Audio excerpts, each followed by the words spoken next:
Vamos abrir aí Provérbios capítulo 10, depois de um longo período de descanso, né?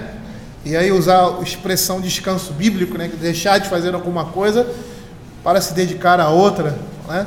Então, descansamos aí de Provérbios e fomos falar sobre outros temas importantes aqui à igreja também. E estamos voltando à exposição que já dura aí acho que uns 2 ou 3 anos, na exposição de Provérbios, se eu não estou enganado. Eu quero fazer a leitura do capítulo 10, dos versos 11 a 16, porque é um bloco inteiro, mas nós vamos, se der tempo, né, ir até o verso 14.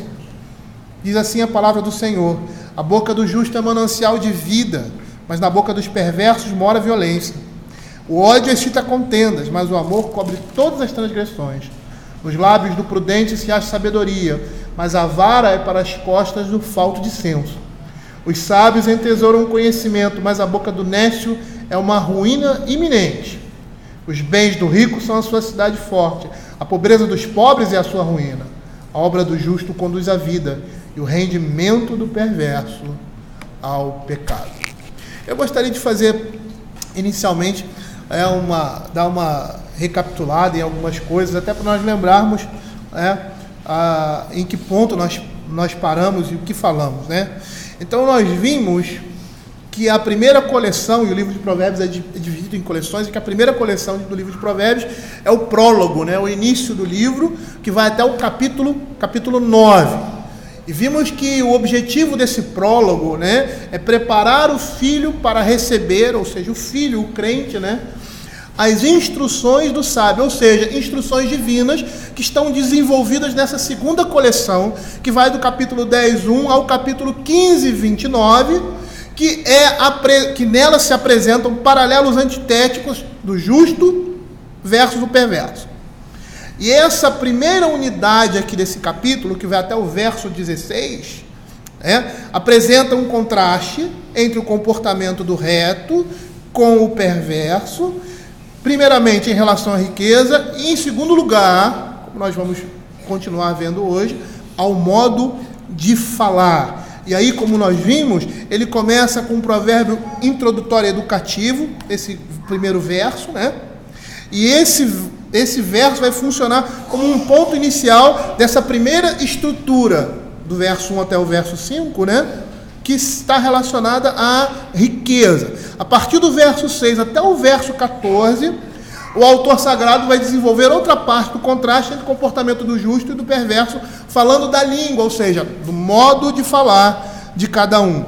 E aí os versos 15 e 16 fecham essa primeira estrutura, e elas fecham, a gente percebe esse fechamento, com as ligações que são feitas através de determinados vocábulos, que nós já falamos anteriormente, né, sobre isso: pobreza, empobrecer, riqueza, bens, justo e perverso, né? Então, perceba que essa primeira parte ela é fechada aí no verso 16.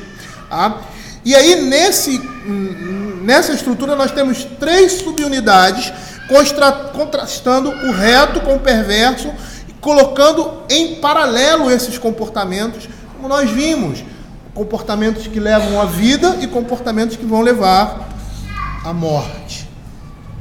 E aí, nessa estrutura, nós vimos que esses provérbios estão nos dizendo, poeticamente, que a conduta do indivíduo em relação ao dinheiro e ao modo de falar representam questões de vida e de morte. E a partir do verso 6 a 14, nós vamos ter os efeitos do modo de falar sobre si e sobre outros. Diferente do que nós vimos nos versos 6 a 9, que tratam dos efeitos da boa e da má comunicação sobre o próprio indivíduo. Nós vimos isso ano passado. E os versículos de 11 a 14 vão falar sobre esse efeito sobre outras pessoas. E aí nós começamos a exposição no verso 11, quando diz: a boca dos justos é manancial de vida.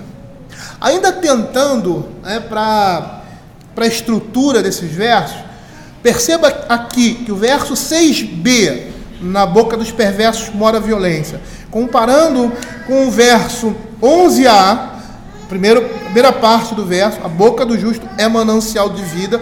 Nós vamos ver aí que esses dois versos, contrapontos, comparando-se um com o outro, vão revelar essas diferenças conceituais que foram ditas anteriormente dessas duas subunidades, né? A primeira, tratando das consequências negativas da má comunicação sobre o próprio indivíduo, como nós vimos, e na segunda, agora, tratando-se dos efeitos nocivos da má comunicação sobre os outros. Nós vamos perceber que esses versos, eles estão ligados conceitualmente. O verso 11 e 12, o verso 13 e 14, o 15 e 16, serão pares, né, ligados conceitualmente. O verso 12 investiga as atitudes por trás da boa e da má conversação que o verso 11 diz. E nós vamos perceber que o que está em jogo aí, ou seja, o que está por trás é o ódio e o amor. O ódio por trás da boca que leva a violência. O amor por trás da boca que é vida, que é fonte de vida. Bruce Waltke, comentando esses versos, ele diz assim: o círculo vicioso de uma comunicação construtiva consiste do coração sábio, que guia a boca, informa aquilo que o ouvido ouve e inclina o coração. Jesus já havia dito que não era pela boca, né, que se contaminava o homem, ou seja, aquilo que entrava na boca do homem o contaminava.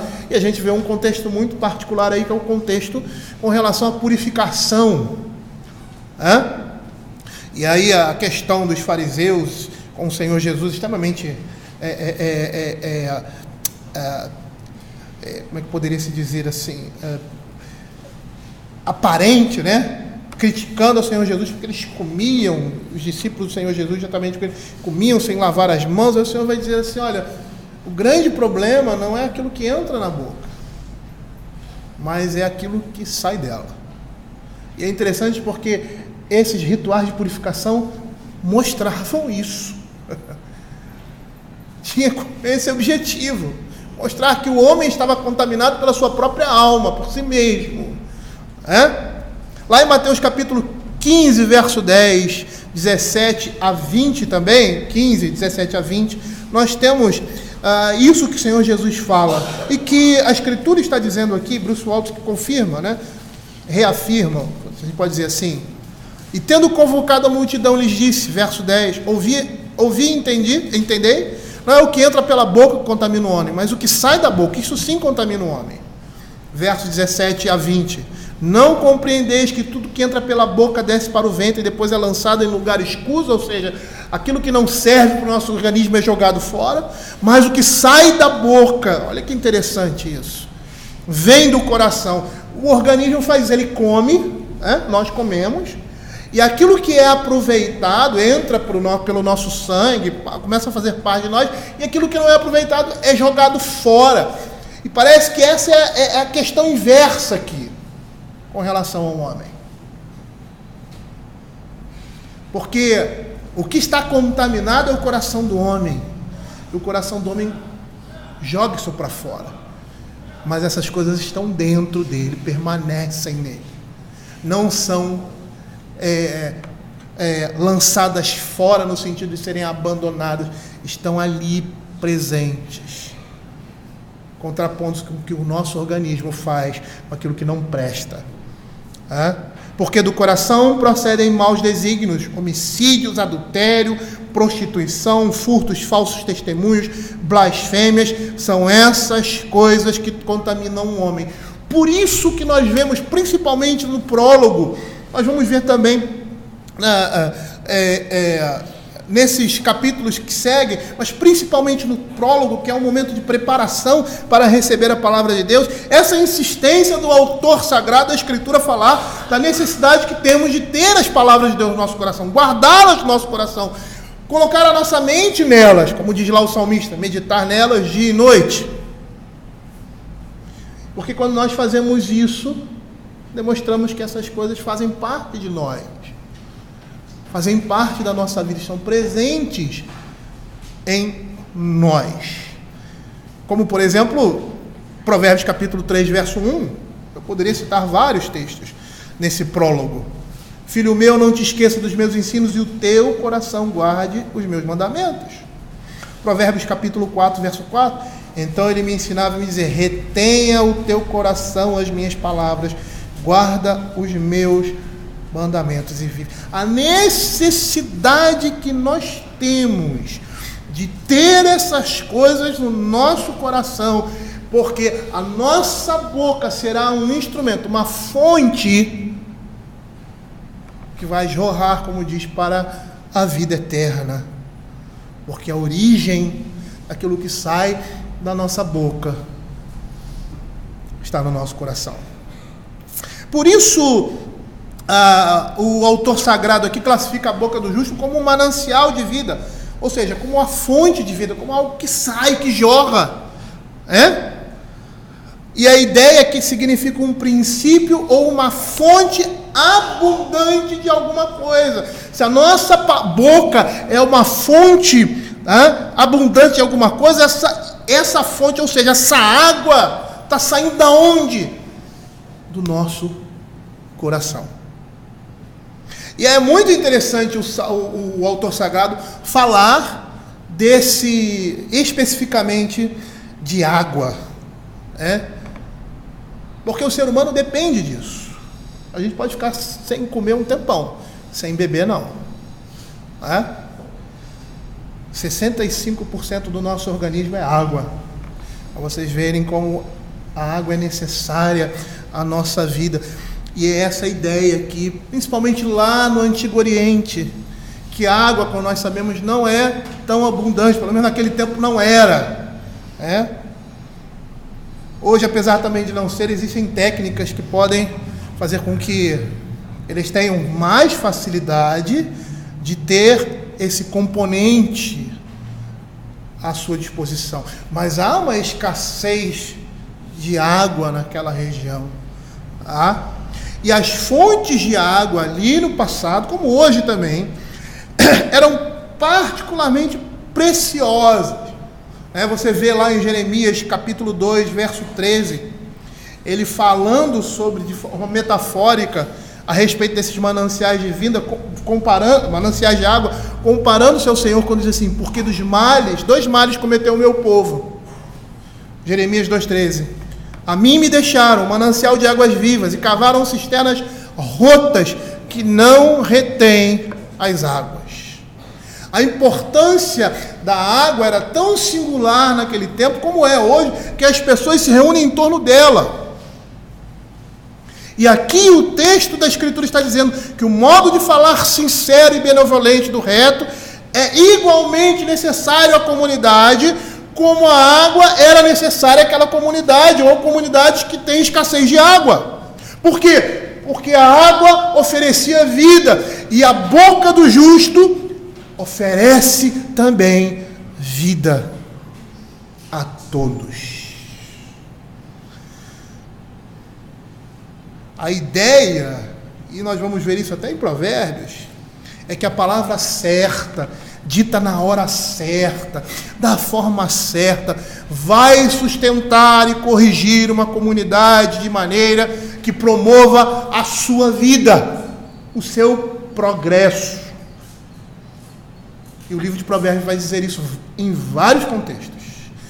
Abra aí Provérbios capítulo 15, verso 1. Olha o que a palavra de Deus diz: a resposta branda desvia o furor, mas a palavra dura suscita a ira. Percebam como isso vai trazer vida. Eu já vi em várias situações, experiências de irmãos, até na Escritura, mas você vê ali no seu dia a dia, em situações em que criou-se uma inimizade, um contexto de contenda, de solução, e aí a pessoa vem com 500 pedras na mão e você vem com água, ou com uma sacola para botar as pedras. E aí, com uma palavra branda, com você tem razão, ou me perdoe, você destrói completamente qualquer tipo de contenda. Porque a palavra branda desvia o furor, mas a dura suscita a ira. Abra Provérbios capítulo 25, verso 15. Olha, outra maneira do autor sagrado falar desse poder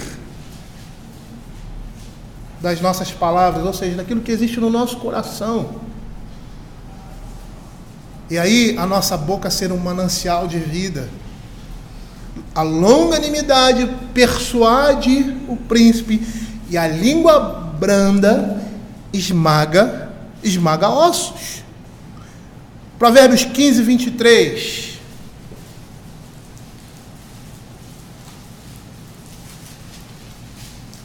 O homem se alegra em dar resposta adequada, e a palavra a seu tempo, quão boa é. Ou seja, a palavra dita na hora certa, da forma certa, vai trazer edificação, vai trazer união, vai trazer unidade, vai trazer comunhão, vai trazer perdão, trará restauração.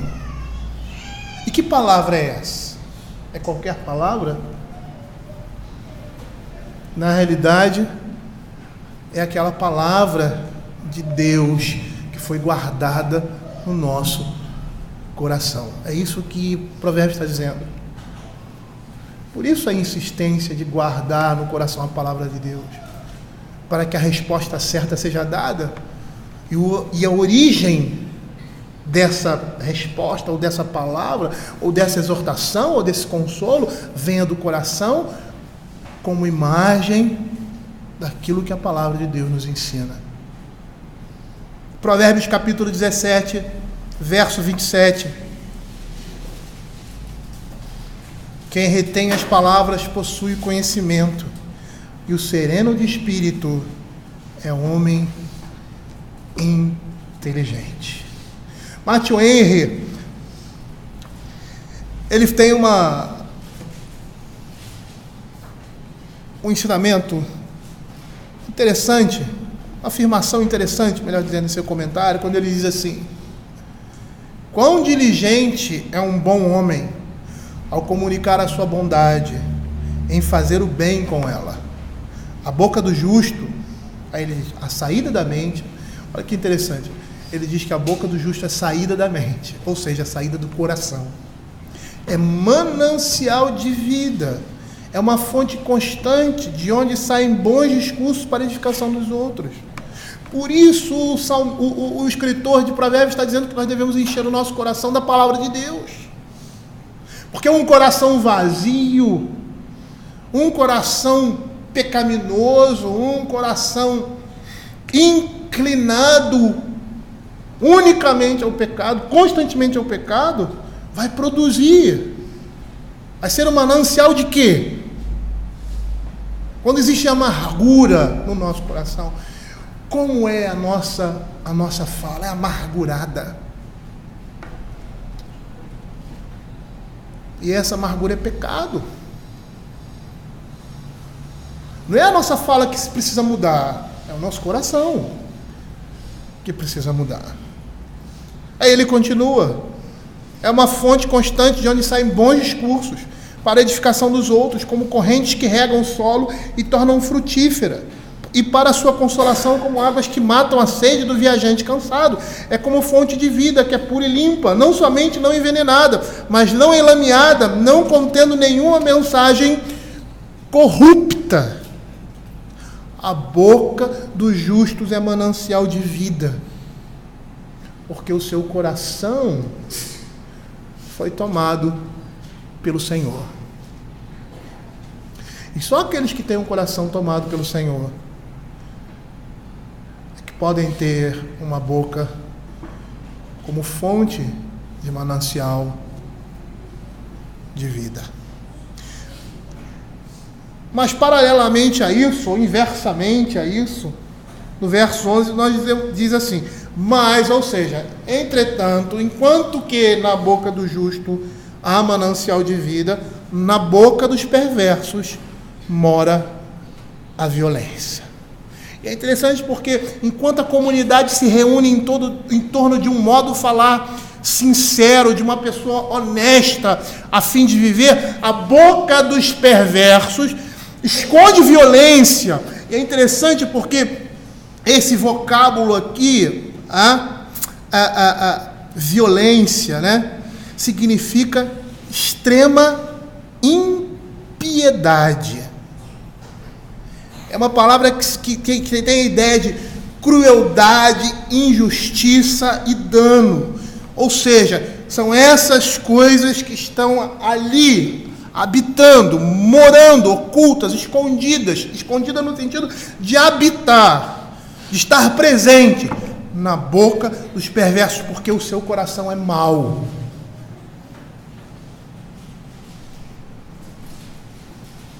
E a boca dos perversos muitas vezes esconde a violência, ou seja, a crueldade, a injustiça, de uma maneira hipócrita. Por quê? Para que essas pessoas sejam bem-sucedidas, o modo de falar delas, egoísta e maldoso, precisa ser disfarçado e dissimulado. Era um exemplo disso? Um exemplo da Escritura, mais fácil. Judas. Quando Maria comprou aqueles perfumes e estava embalsamando, dando um banho, né, de perfume, o Senhor Jesus, e aí ele diz: poxa, esse perfume poderia ser vendido e dado aos pobres. Mas por que ele fala isso? Porque a boca dele está escondendo a injustiça, a crueldade, o dano. Porque a Escritura diz que ele era ladrão, não porque ele estava interessado nos pobres. É um falar egoísta e maldoso, disfarçando-se, dissimulando-se por trás de algo bom. Matthew Henry diz o seguinte a respeito disso: quão diligente é um homem mau, escondendo a sua iniquidade para fazer o mal com ela. A boca dos ímpios encobre a maldade, disfarça a maldade pretendida com declarações de amizade, para que possa ser executada com mais segurança e eficácia. Como Joabe beijou e matou, Judas beijou e traiu. E este é o seu pecado, ao qual corresponde a punição. A violência cobre a boca dos ímpios, e o que ele conseguiu com violência será tirado deles. Eu nunca vi um exemplo, uma fonte de exemplo tão rica com relação a esse texto que nós temos visto hoje, no meio da nossa política. Eu nunca vi pessoas falando coisas que aparentemente são coisas boas e tal, e por trás está o logro. A sua fala é uma coisa e a intenção é hipócrita, porque ele quer fazer o mal, ele quer destruir. E, meus irmãos, não porque eu seja político, as pessoas sabem aqui que eu não me envolvo muito com isso, né? Não é um assunto que eu gosto de desenvolver, não que seja um assunto completamente abandonado por mim, mas não é um assunto que eu gosto de desenvolver. Mas nos últimos tempos a gente tem necessidade de falar determinadas coisas. Mas como na nossa política essas coisas acontecem? E uma das coisas que eu sempre lembro com relação a isso, escondendo a iniquidade por meio de palavras, é quando o Rio de Janeiro, algum tempo atrás, ganhou aqui a concessão de ser a Copa do Mundo, as Olimpíadas aqui. E aí você viu ali aqueles políticos, o presidente da República, o governador do estado, o prefeito do Rio, pulando de alegria e dizendo assim: que bom, vai ser um avanço para o nosso estado, e aquela coisa toda.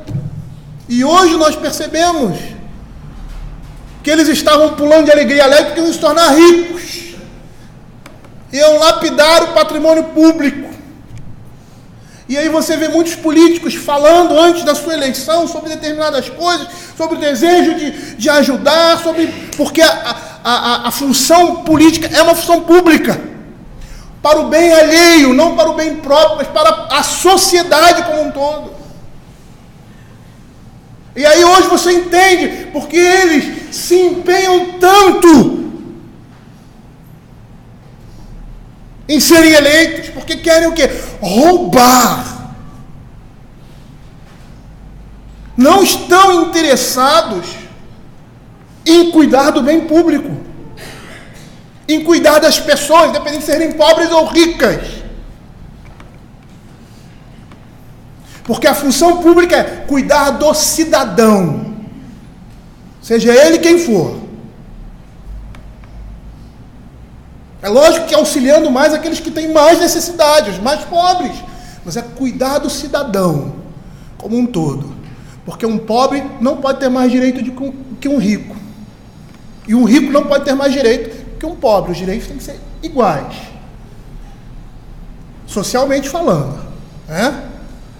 E a gente vê claramente exemplos abundantes no que nós temos vivido hoje.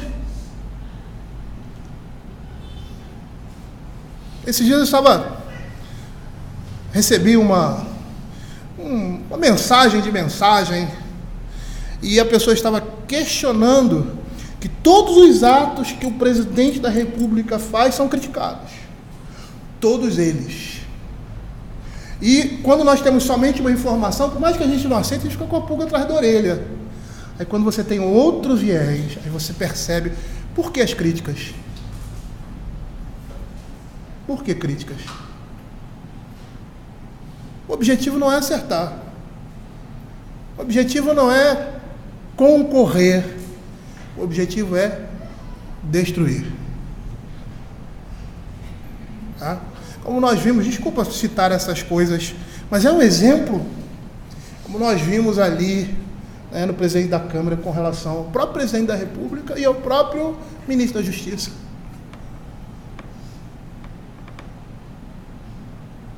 Não está interessado. É claro, isso é evidente.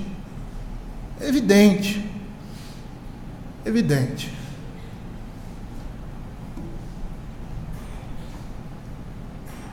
Ímpios demonstrando a sua impiedade. Porque nós precisamos tirar essa ideia negativa, errada, de que só crente faz coisa certa. Isso não é verdade. O crente tem a obrigação de fazer a coisa certa. Mas os ímpios também fazem.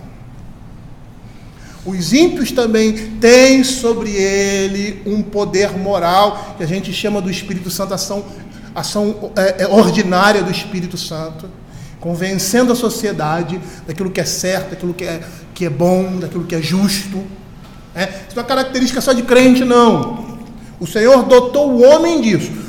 Nós, tanto crentes como ímpios, temos inclinação para o mal. A nossa inclinação para o mal, ela é controlada, ela é mortificada pelo Espírito Santo. É isso que Paulo diz em Gálatas, que nos foi dado o Espírito para que nós não façamos o que? A vontade da carne. Mas o ímpio não. O ímpio não tem esse freio. E até tem, mas diferente do nosso. Porque nós somos habitação de Deus.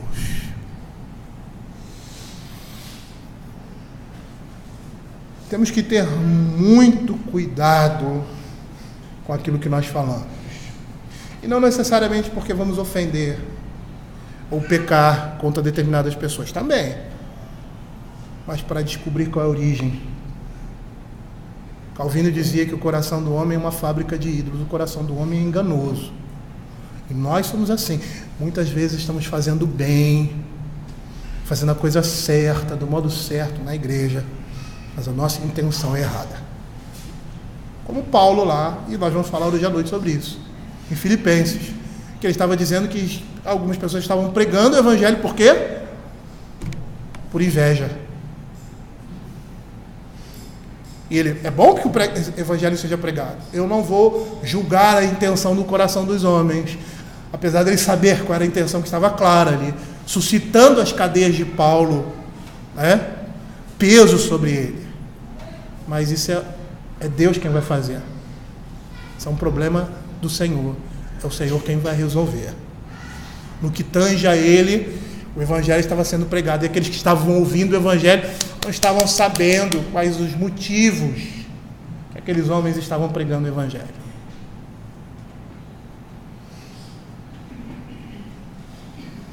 Precisamos ter cuidado com essas coisas. Olha o verso 12 aqui. O ódio excita contenda, mas o amor cobre todas as transgressões. Esse verso 12, vai tratar agora da fonte de toda comunicação construtiva ou destrutiva. O ódio, o grande criador de contendas, e o amor. O ódio está arraigado numa aversão subjetiva de uma pessoa com relação a outra. E aqui ele está sendo personificado como aquele que desperta conflitos e dissensões do seu sono entorpecido. E essa é a ideia aqui de excitar. Essas contendas agora foram despertadas, estão plenamente ativas.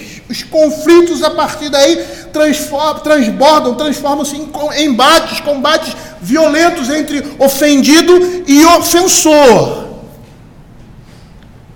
Apesar de que muitas vezes aquele que odeia trava batalhas debaixo de um disfarce de amizade. Eu não sei se vocês já passaram por isso, mas eu já passei por isso várias vezes. Olha o que Provérbios capítulo 26, verso 26 vai dizer. Quanto mais a gente vive, mais a gente passa por determinadas experiências. Ainda que o seu ódio se encobre com engano, a sua malícia se descobrirá publicamente. Muitas vezes, esse ódio que excita contendas, que excita conflitos, embates, inimizades, ele está disfarçado, mas não vai se disfarçar por muito tempo. E aí eu volto mais uma vez os meus olhos para a política. Pessoas que dizem determinadas coisas, daqui a pouco demonstram claramente a sua oposição por determinadas atitudes ou comportamentos. Desculpem, eu não quero ser cansativo com relação a isso. Mas vou citar novamente a política. É um celeiro para esse tipo de... O que acontece dentro da igreja? Infelizmente. O presidente da Câmara disse que apoiava as propostas do novo presidente do Brasil. Provavelmente foi por isso que ele assumiu a presidência. E agora as atitudes dele mostram o contrário. Mostram o ódio que todos esses homens têm com relação à verdade, aquilo que é justo. E olha que nós estamos lidando ímpios com ímpios, nós não estamos lidando ímpios com crentes.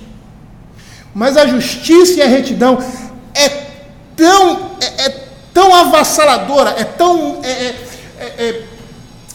como seria a palavra? Tão destruidora das trevas, que eles não suportam, seja isso vindo de alguém como eles ou não.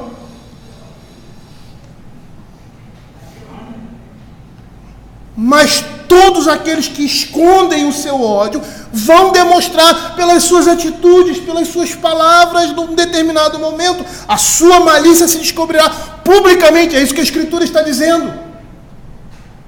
É interessante nós percebermos essa palavra aqui, excitar, como eu falei anteriormente, tem a ideia de despertar, acordar, é essa a ideia, com o sentido de abrir os olhos. E é interessante, porque metapoeticamente falando, o ódio nos faz ver coisas que normalmente nós não veríamos, porque elas não estão ali. Mas o ódio nos faz ver essas coisas. Matthew Henry faz um comentário com relação ao ódio, ele diz o seguinte: Mesmo quando não há oportunidade manifesta de contenda, ainda assim o ódio busca a oportunidade e assim excita contendas e realiza a obra do diabo. Estas são as mais desprezíveis pessoas de má índole, as que se alegram em atrair seus próximos pelos ouvidos, por meio de fábulas, suspeitas e descrições indevidas, insuflando as fagulhas da contenda que estavam enterradas e convertendo-as em chama, junto à qual, com incontável prazer, aquecem suas mãos. Lembram que eu falei na última vez, na última pregação sobre isso? É o que nós temos visto hoje, no nosso meio, na mídia, o tempo todo. Os famosos fakes. E não é só com relação à política, não. Eu citei há um tempo atrás uma reportagem, acho que era da Rede Globo, de uma família que era dona de uma escola de crianças. E aquele homem, aquele senhor foi acusado de abuso. Ele abusava daquelas crianças. Foi isso a reportagem. Aquela escola foi, sei lá, lapidada, as pessoas dilapidadas, as pessoas escreviam lá, aquele homem perdeu a sua vida e descobriu-se que era mentira, que não era verdade, mas a vida dele estava destruída já. Completamente destruída, por quê? Por causa de calúnias, coisas que surgiram, mas que naquele momento não poderiam ser provadas. Então, se não pode ser provado, não pode ser nomeado. Mas apareceu na televisão, e da maneira como aparece, as notícias aparecem como verdades absolutas. E anos depois de ele ter perdido seu patrimônio e sua vida, não sei ao certo, mas parece que houve até morte na família por causa disso. Aí aparece uma notinha assim, pequenininha, dizendo que aquilo não foi verdade. Uma semana passando na televisão. E na realidade o que esses homens fazem é o que está no nosso coração, porque nós fazemos isso também. E destruímos a vida de pessoas. Por causa de coisas inverídicas. Ou porque gostamos sempre de aumentar um ponto. Insuflando fagulhas que estavam enterradas, convertendo-as em chamas, junto à qual, com incontável prazer, aquecem suas mãos. As pessoas têm prazer em suscitar contendas. É interessante que isso começa já desde pequeno, né? No meu tempo, tinha uma brincadeira na rua, os garotos, as pessoas do meu tempo vão lembrar aí, né? Que dizia assim, quem fizer isso está ofendendo a mãe. Aí o outro ia e fazia, e a briga começava. E nenhum dos dois estava ofendendo ninguém. Mas aquela pessoa ali estava incitando um contra o outro. Já começa desde pequeno. Por quê? Porque o coração do homem é mau. Mal. Por isso a necessidade de guardarmos a lei de Deus no nosso coração. Às vezes nós pensamos que quando nós nos convertemos, mudou tudo. E de uma certa forma é uma mudança radical, porque a Escritura diz isso. Mas vejam a conversão, não como uma transformação mágica, mas como a Escritura mesmo diz, um novo nascimento. E um recém-nascido precisa se alimentar, precisa crescer e precisa ser educado para se tornar um homem, ser humano, plenamente. Senão ele se torna um animal. E é isso que nós estamos vendo na nossa sociedade. Pessoas que são animais. Por quê? Porque não tiveram educação. E que tipo de educação é essa? Formal na escola? As pessoas dizem que o problema é a educação. Não, o problema não é a educação. Não adianta mudar a educação se não mudar a ideologia como um todo. O problema é a economia. Não, o problema não é a economia. O problema é a ideologia como um todo. Se você muda a economia, mas não muda o pensamento, as coisas vão voltar. O problema não é a educação. O problema é dos pais. Em parte, é a família. Mas, antes disso, o problema é a falta de Deus na família. Esse é o problema. O problema é a falta de religião verdadeira no coração dos homens.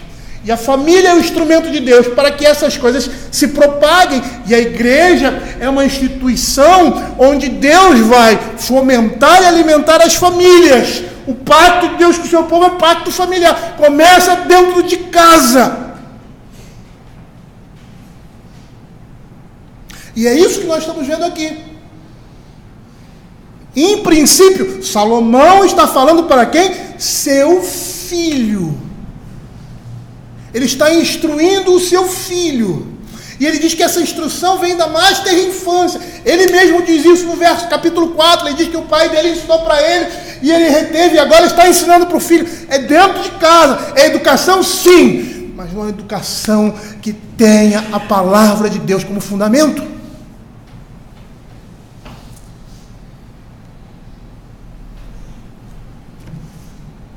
E aí ele vai dizer assim: mas o amor cobre todas as transgressões.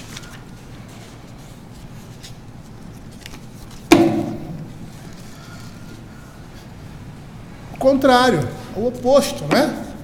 Não são antíteses? O comportamento do ímpio com o comportamento do justo. Aqui, com relação à boca, o verso 12, é o fundamento. A boca do justo é manancial de vidas, porque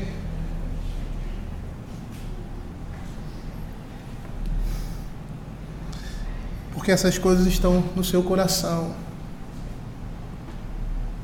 É o amor que vai fundamentar tudo isso. Na boca dos perversos mora a violência, porque o seu coração respira ódio. E todas as vezes que o nosso coração está alimentando sentimentos como esse, o que sai da nossa boca não é bom e nem serve para edificação. Então é melhor ficar calado. É melhor ficar calado. Paulo diz: longe de vós da cólera, ira e gritaria. Então, se você tem que usar cólera, de ira e de gritaria para com o seu próximo, para com a sua mulher, para com o seu marido, para com o seu filho, cale a sua boca. É melhor estar com a boca fechada do que espumar a sujidade do seu coração. Mas olha o que a Escritura vai dizer. Ao contrário do ódio que excita contendas, o amor cobre todas as transgressões. Ou seja, o amor trata bem o ofensor como um amigo a ser conquistado, não como um inimigo a ser vencido por vingança. E é isso que nós precisamos entender. É dessas coisas que nós precisamos nos inteirar, entender, perceber que se somos chamados a amar o nosso próximo como a nós mesmos, nós precisamos amar os nossos irmãos e amar os nossos inimigos. E ver neles, não inimigos em si, mas o quê? Pessoas que podem ser conquistadas por nós. O verbo aqui cobrir significa a ideia de ocultar, esconder. E em geral esse verbo na Escritura leva ao significado de perdão. Essa é a ideia. Cobrir. Não é passar a mão na cabeça do erro. Não, cobrir aqui é perdoar. Abra Salmo 32. Um exemplo clássico dessa relação de palavras. Bem-aventurado no primeiro verso, aquele cuja iniquidade é perdoada cujo pecado é coberto. Essa é a mesma palavra que está aqui. A palavra no original, caça. Perdoar, cobrir, no sentido de perdoar. O amor cobre todas as transgressões porque perdoa. E porque perdoa não há porque trazer a transgressão à baila quando há perdão. Porque todas as vezes que nós trazemos a transgressão à baila é porque não houve perdão. Houve uma acomodação. Isso é muito claro no relacionamento conjugal. Coisas que ficaram lá para trás, que a gente pensou, pelo menos uma parte, pensou que resolveu, daqui a pouco numa discussão, uma coisa sem importância, a pessoa vai e joga aquilo de novo. No momento em que ela joga isso, ela mostra, ou seja, professa isso com a boca, ela mostra que não houve perdão. Ela não esqueceu, ela não ocultou aquilo. Ela está trazendo aquilo à luz. E aquele que perdoa não traz o assunto à baila, ou seja, cobre todas as transgressões. E transgressão aqui significa rebelião, revolta, ofensas contra a pessoa, contra a propriedade, violação de direitos, rebelião contra Deus. E esse termo é um termo que dá a classificação de determinados pecadores, porque designa aqueles que rejeitam a autoridade de Deus. O amor cobre todas as transgressões. Lembra do que nós falamos aqui na certeza de perdão? Jeremias 31, 34. Porque jamais me lembrarei das suas iniquidades. É isso que o Senhor faz na nossa vida, e é isso que Ele nos chama a fazer. E na ótica divina, aquele que ama, Ele baixa a cortina de modo a esconder todas as transgressões, por mais numerosas e terríveis que sejam.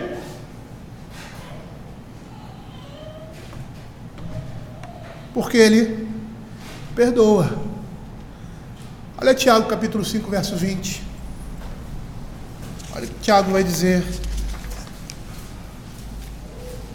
Sabei que aquele que converte o pecador do seu caminho errado salvará da morte a alma dele e cobrirá multidão de pecados. E por quê? Porque houve perdão, houve arrependimento, houve aceitação. 1 Pedro capítulo 4, verso 8. Acima de tudo, porém, tende amor intenso uns para com os outros, porque o amor cobre multidão de pecados, porque o amor perdoa.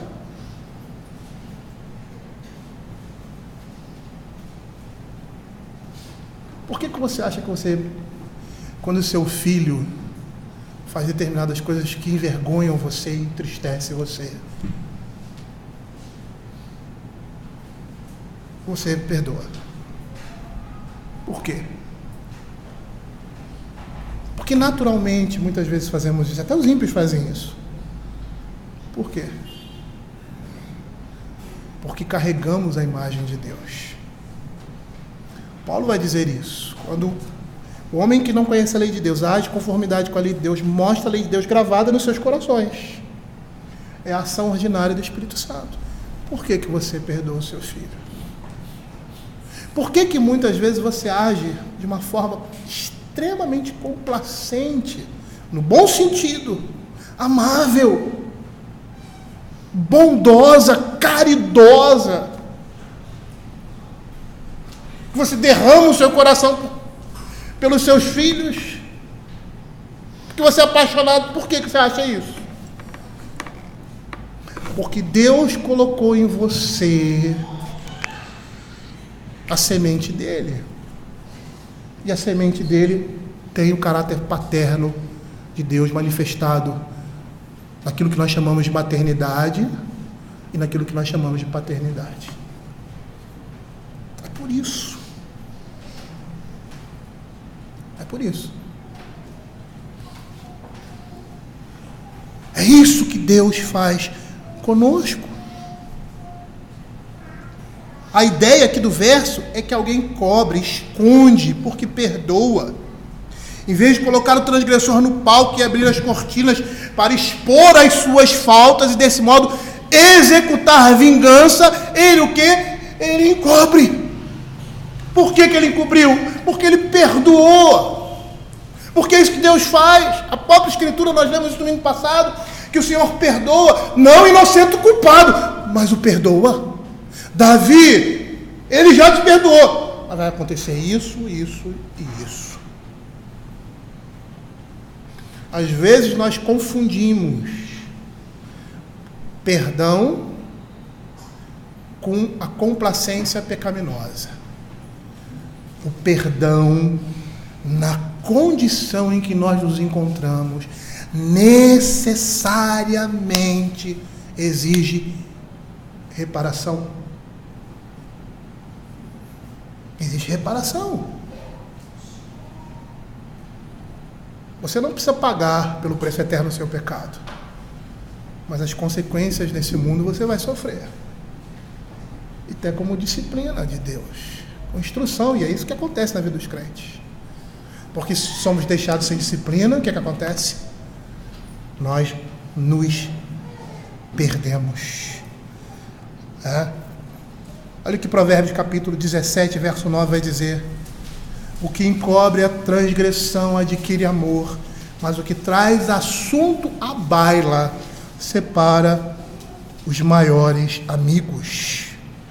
O que ama e suporta injúrias a fim de promover a reconciliação, salva o transgressor da morte e vai preservar a paz. É isso que Provérbios vai dizer em capítulo 25, verso 21 e 22, o apóstolo Paulo vai usar isso também. Se o que te aborrece tiver fome, dá-lhe de comer. Provérbios capítulo 25, 21 e 22. Se tiver sede, dá-lhe de beber, porque assim amontarás brasas vivas sobre a sua cabeça, e o Senhor te retribuirá. 1 Coríntios capítulo 13, versos 4 a 7. O amor é paciente, é benigno, não arde em ciúmes, não se ufana, não se ensoberbece, não se conduz inconveniente, não procura os seus próprios interesses, não se exaspera, não se ressente do mal, não se alegra com a injustiça, mas regozija-se com a verdade. Tudo sofre, tudo crê, tudo espera, tudo suporta. Esse amor aqui é um amor de Deus para conosco, que é que nós tenhamos para com os nossos irmãos. E não é um amor inconsequente, um amor humanamente corrompido. É um amor humano permeado pela divindade. Porque é isso que Deus faz conosco. Ele nos perdoa, mas Ele traz sobre nós as consequências do nosso pecado. E na vida dos crentes, como instrumento de salvação. De salvação. Paulo usa essas palavras lá em Romanos capítulo 12, né? De Provérbios. Amontoarás brasas vivas. O amor, queridos, remove o fogo, remove do fogo a lenha que alimenta a fofoca. O amor remove do fogo a lenha que alimenta a fofoca. Provérbios capítulo 26, verso 21 e 22. Como o carvão é para a brasa e a lenha para o fogo, assim o homem contencioso para acender as rixas. As palavras do maldizente são comida fina que desce para o mais interior do fogo. O amor remove do fogo essas coisas. Ele remove aquilo que alimenta a fofoca, a contenda.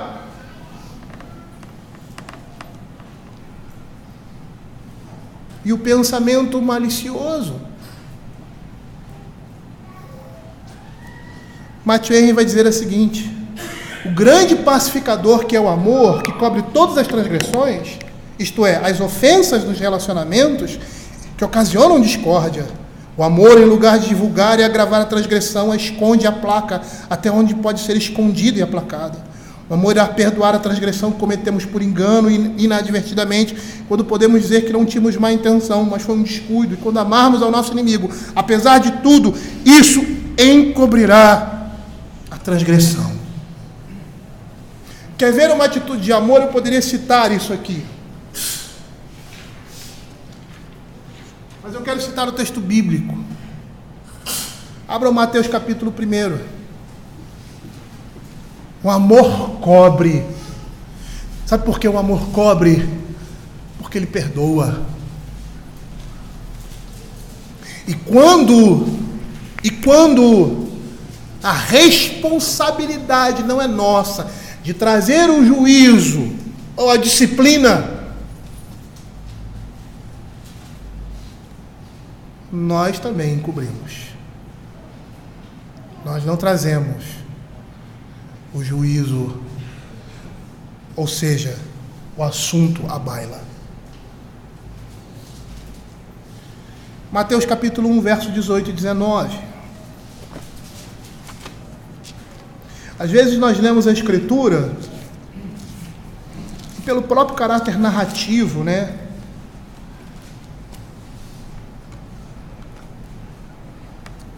Às vezes na perspectiva de quem está escrevendo, nós não temos a compreensão total do que acontece. Precisamos ir para um estudo mais aprofundado ali na Escritura para começar a perceber alguns meandros que não são apresentados assim de forma muito clara aos nossos olhos, numa linguagem, uma leitura mais superficial. Mas olha o que acontece aqui. Ora, o nascimento de Jesus Cristo foi assim. Estando Maria, sua mãe, desposada com José, sem que tivesse antes coabitado, achou-se grávida pelo Espírito Santo. O casamento naquela época era um pouco diferente do que é hoje. O noivado já era casamento. Isso naquela cultura, tá? Não é que tem que ser assim hoje, não. O noivado já era casamento. Então, havia lá o contrato de casamento, e quando eles se tornavam noivos, é como se eles estivessem casados. Tá? Mas, o que acontece? Ele ainda não possuía a sua esposa, ou seja, ela ainda não ia morar com ele na sua casa. Não vou dar todos os detalhes a respeito do casamento daquele tempo, mas se alguém quisesse romper o relacionamento, teria que ser lavrado um divórcio. E é interessante porque a gente vê nessas coisas a seriedade com que é o relacionamento entre duas pessoas na antiguidade. Isso não quer dizer que você está namorando ou está noivo de uma menina ou de um rapaz e que vocês terminam, né, e aí você se divorciou. Não, não é isso.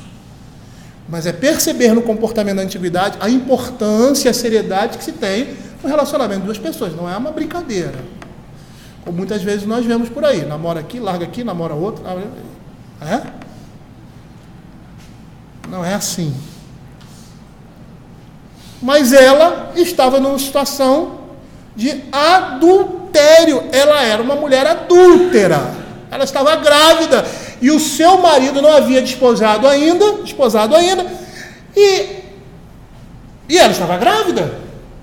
Então, se ela estava grávida, era de outro homem. Ela era adúltera. E pela lei, ela precisava ser apedrejada.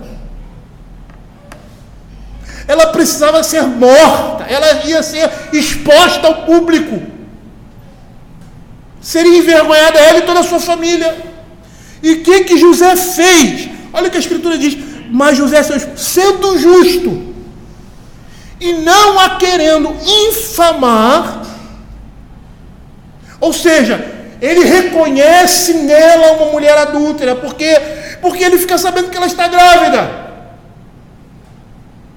E ele sabia de tudo isso. E a ideia aqui é que ele estava tentando se desfazer do compromisso sem trazer sobre ela o seu pecado. Por quê? Porque ele a amava.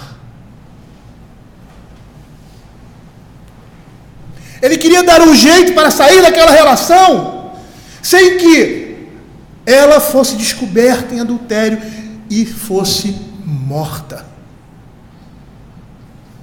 É como se ele estivesse dizendo: isso não vai depender de mim. Eu a amo. Mesmo que ela tenha me traído, eu não vou fazer isso com ela.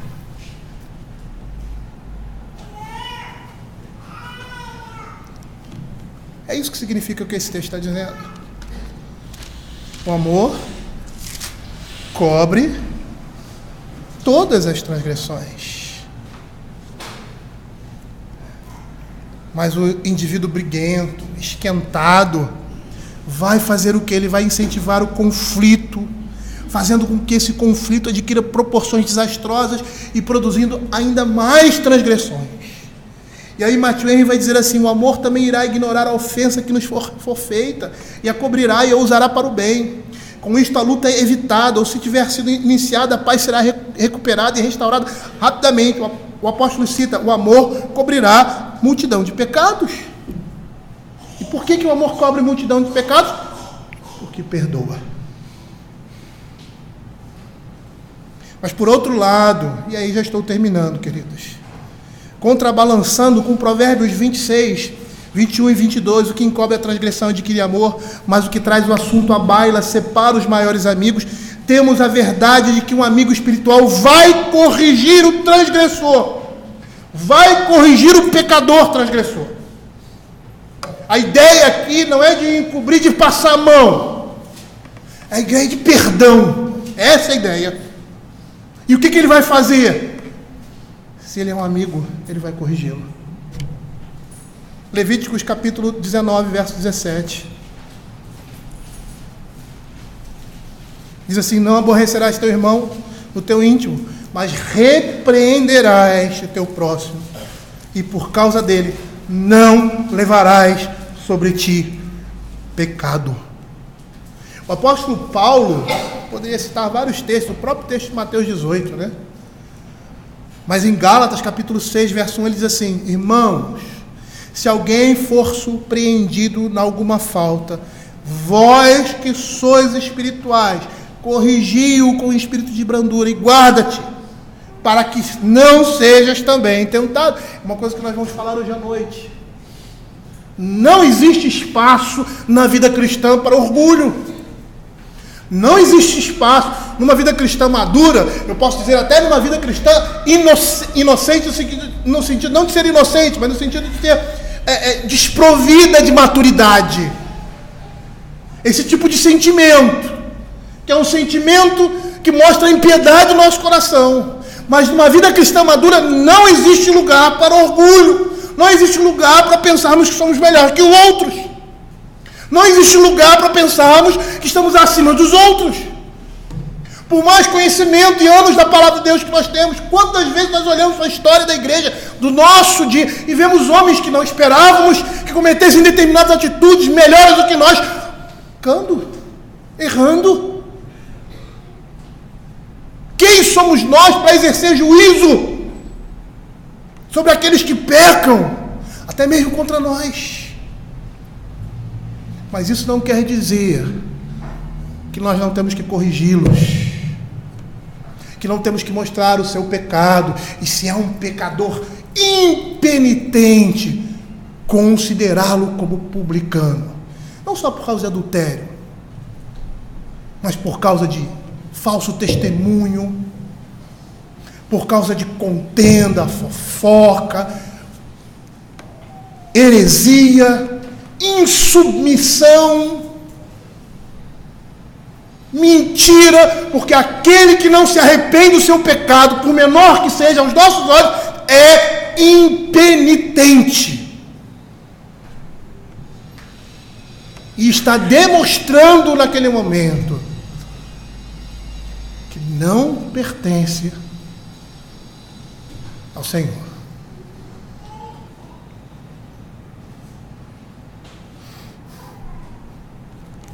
Nós somos chamados, e eu gostaria de terminar com essa palavra, a encobrir os pecados uns dos outros, ou seja, a perdoar e esquecer. Vamos orar.